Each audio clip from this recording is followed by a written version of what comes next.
নদীর ঘাটে যাব এখন। নদীর ঘাট থেকে ঘাট পার হব, পার হয়ে যাব রাজবাড়ি। রাজবাড়ি থেকে আমরা যাব হচ্ছে গলন্দ ঘাট। হ্যালো বন্ধুরা, আসসালামু আলাইকুম, ওয়েলকাম মাই ব্লগ ভিডিও। কাছে দূরে দেশে বিদেশে যে যেখান থেকে আমার এই ব্লগটি দেখছেন সকলকে জানাই আন্তরিক শুভেচ্ছা অভিনন্দন। অনেকদিন পর আজকে ব্লগ ভিডিও বানানোর জন্য বাসা থেকে বের হইলাম।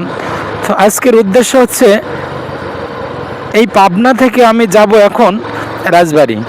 রাজবাড়ি থেকে যাব গলন্দ। গলন্দ ঘাটের আশপাশ এবং বিভিন্ন ইত্যাদি ইত্যাদি অনেক জায়গা ভিডিওর মাধ্যমে দেখাবো। আকাশের ওয়েদারটা সুন্দর আছে, ঠান্ডা বাতাস পড়ছে। আজকের ওয়েদারটা আসলে খুব ভালো লাগছে। সকাল সকাল বাসা থেকে বের হইলাম, আশা করি দিনটা ভালো হবে। ভিতরের রাস্তা দিয়ে আমরা মেন রোডে উঠবো। এখন আমরা বামে যাব, বাম দিয়ে সোজা যাব। সামনে আমরা দেখতে পাচ্ছি একটা ছোট ট্রাকে করে বালু নিচ্ছে। এই বালুগুলো মূলত ঢেকে নেওয়ার কথা, এভাবে নিলে মানুষের চোখে পড়বে। এই যে ভাই, বালু ঢেকে নিলে ভালো হয়, বালু ঢেকে নিলে ভালো হয় না, এটা তো মানুষের চোখে যাচ্ছে। ওনাকে বললাম যে বালু ঢেকে নিলে ভালো হয়, বললো যে আচ্ছা ঠিক আছে ঢেকে নিচ্ছি। পাবনা জেলার এই রাস্তাটা প্রচন্ড চাপ থাকে, দেখতে পাচ্ছি যার একটা বালু ট্রাক সুন্দরভাবে ঢেকে নিয়ে যাচ্ছে। আপনার এলাকায় পাড়া মহল্লায় যদি এরকম দেখেন তাহলে অবশ্যই তাদেরকে সতর্ক করবেন। অন্যায় কাজকে বাধা দেয় আপনার দায়িত্ব, যদি বাধা না দেন দিনে দিনে ওই অন্যায় কাজটা বৃদ্ধি পাবে, আর বৃদ্ধি পেলে কিন্তু আপনার সমাজ নষ্ট হবে।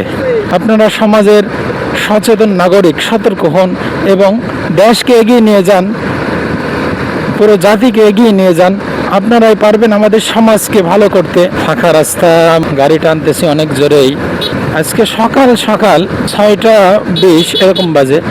তো সকালবেলায় দেখতে পাচ্ছেন ছোট রোডে গাড়ি। তো এমনি সময় 10টার দিকে বা দুপুর টাইমে বিকালে প্রচণ্ড চাপ থাকে। রাস্তাঘাট অনেক সুন্দর লাগছে, দুই পাশের ওয়েদারগুলো খুব সুন্দর, চমৎকার। মিষ্টি রোদ উঠছে আকাশে, আমার গায়ে এসে পড়ছে রোদ। মাশাআল্লাহ, এখন যে ভিউটা পাচ্ছি আলহামদুলিল্লাহ খুবই সুন্দর, মন ছুঁয়ে যাচ্ছে, প্রাণ ছুঁয়ে যাচ্ছে। বাংলাদেশের 64টি জেলায় ভ্রমণ করবো ইনশাল্লাহ। আমরা দেখতে পাচ্ছি সামনে আর একটা ট্রাক, বালুর গাড়ি।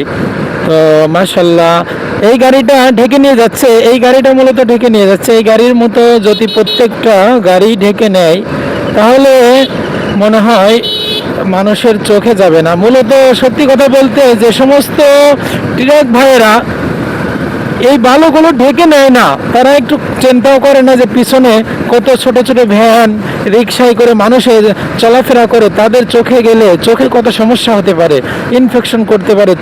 নদীর ঘাটে চলে আসছি, দেখতে পাচ্ছি কি সুন্দর ওয়েদার, মনটা ছুঁয়ে যাচ্ছে। বাতাস, প্রচণ্ড বাতাসের হাওয়া, এবং ও দিক দিয়ে আমরা যদি দেখাই তাহলে দেখতে পাচ্ছি ওই সাইডে অনেক কুয়াশার মতো পড়ছে। ওয়েদারটা আমার কাছে অত্যন্ত ভালো লাগতেছে, খুবই সুন্দর লাগতেছে। আমরা ঘাটে চলে আসছি, দেখতে পাচ্ছি এটা হচ্ছে নদীর ঘাট। এই নদীর ঘাট দিয়ে আমরা ট্রলারে করে পাংশা যাব।